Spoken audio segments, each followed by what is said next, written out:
Netanyahu মারা গেছে, আসল খবর শুনে যান, তারপরেও আলহামদুলিল্লাহ। ভিডিওটা দ্রুত শেয়ার করেন।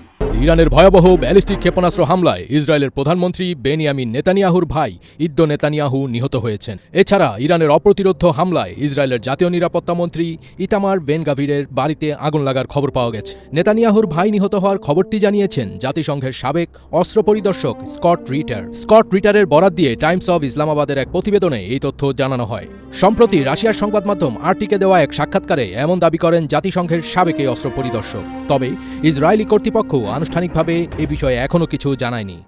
বেনিয়ামিন নেতানিয়াহুর ৩ ভাইয়ের মধ্যে সবার ছোট ইদ্দো নেতানিয়াহু। তিনি পেশায় একজন নাট্যকার। স্কট রিটের দাবি, ইসরায়েলের সিজারিয়ার অবস্থিত নেতানিয়াহুর পারিবারিক বাড়িতে ইরানের হামলায় ইদ্দো মারা গেছেন।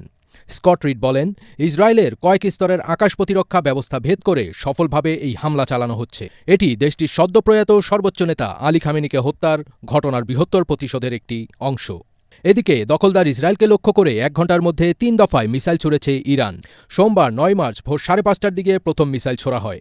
এরপর কয়েক মিনিটের ব্যবধানে আরও ২ দফা মিসাইল নিক্ষেপ করে তেহরান। সংবাদ মাধ্যম টাইমস অব ইসরায়েল জানায়, মিসাইল হামলার প্রভাবে তেল আবিবসহ মধ্যাঞ্চল ও অন্যান্য অঞ্চলে সতর্কতামূলক সাইরেন বেজে ওঠে। এ সময় সেখানকার বাসিন্দাদের মধ্যে আতঙ্ক ছড়িয়ে পড়ে।